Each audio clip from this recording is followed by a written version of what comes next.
Salut tout le monde, ici Rémi. Je te le dis direct, tu ne deviendras pas un investisseur immobilier. Voilà, c'est tout, pas plus que ça. Place maintenant à l'intro. Je te le dis, tu ne deviendras pas un investisseur immobilier parce que même le jour où tu vas acheter ton premier immeuble, tu ne deviendras pas un investisseur du jour au lendemain. Tu vas plutôt devenir un propriétaire d'entreprise. Elle est là toute la nuance et laissez-moi vous dire que ça fait toute une différence. On le sait, acheter un immeuble à revenu et devenir investisseur immobilier, en ce moment, c'est un sujet qui est vraiment à la mode. Tellement à la mode qu'il y a des centaines de personnes et de groupes qui parlent que de ça et qui disent que c'est donc bien simple de devenir investisseur immobilier. Investis ton argent, achète des immeubles, récolte les loyers et voilà, tu es maintenant investisseur immobilier. Parce que le mot investisseur, ça fait rêver, non? On va se dire, ça laisse présager que tu vas être libre financièrement, que tu vas vivre des revenus de tes loyers et des rendements de tes investissements. C'est vrai, à un certain point, un jour, ça va arriver. Mais je te garantis qu'avant d'être un investisseur proprement dit, tu vas être un gestionnaire, un visionnaire, un technicien, un peintre pourri, un plombier à 16 heures, un électricien en herbe et ainsi de suite. J'étais tellement occupé dernièrement que ça fait un moment que j'ai félicité les gens qui s'embarquent dans l'aventure de l'argent immobilier, soit par Patreon, soit directement en s'abonnant sur YouTube ou via les formations. Je tiens à féliciter Steve, Alexis, David, Jérôme, Kylian, Mariana, Mélanie et tous les autres qui m'aident en supportant mon travail, mais qui surtout qui investissent en eux dans le but d'avoir des résultats. Voilà, c'est fait, je me suis repris un petit peu, on continue.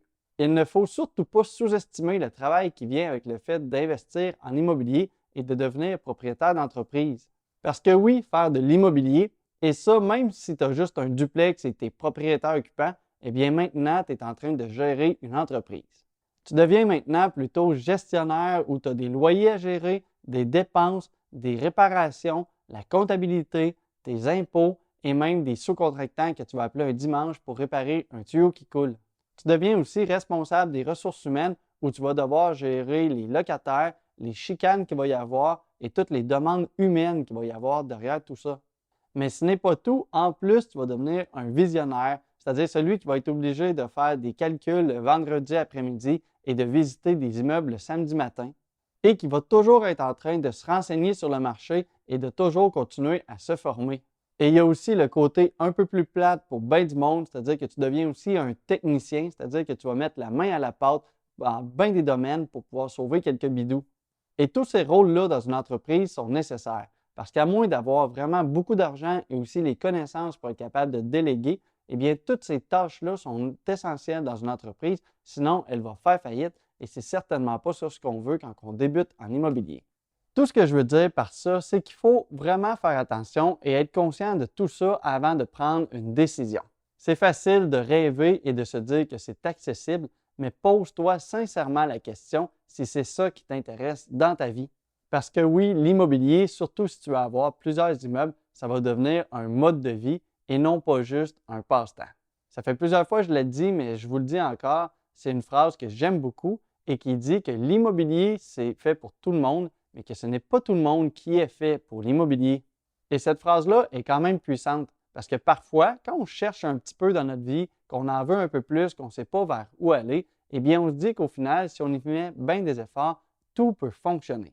Mais parfois, il faut être capable de réaliser avant de faire des trop grosses pertes ou d'y laisser un peu sa santé mentale que c'est juste pas un créneau qui est fait pour nous. Peut-être que pour Kim, acheter un quadruplex, pour elle, ça aurait été la meilleure décision de toute sa vie, mais que pour toi, ça pourrait être la pire.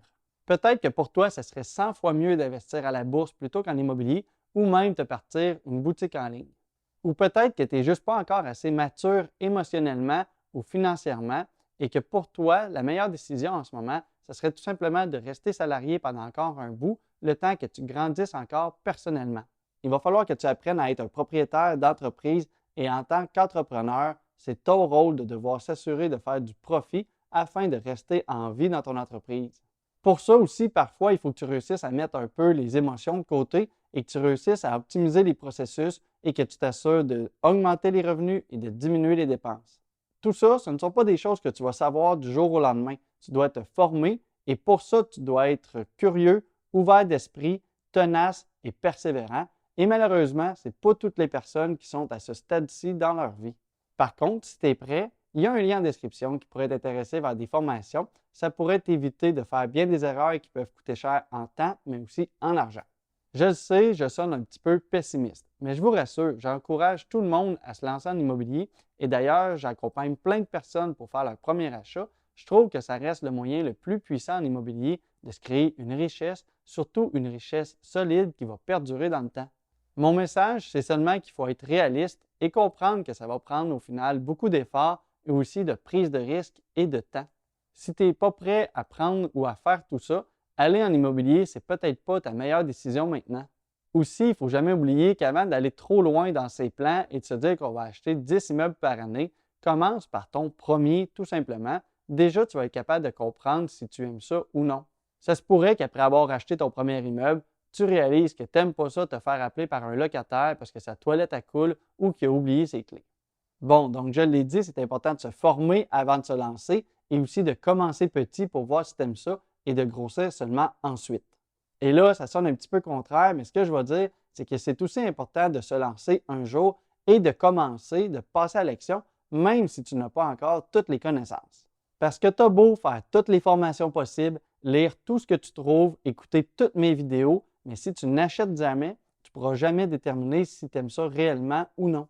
Et je te le dis, même si tu penses tout savoir, une fois que tu vas avoir fait ton premier achat, tu vas réaliser que tu ne connais pas grand-chose et que tu vas apprendre sur le tas.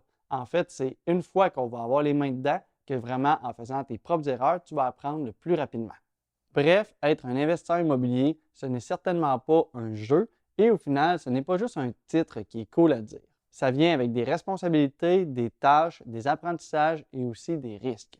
Donc, avant de te lancer, considère tout ça.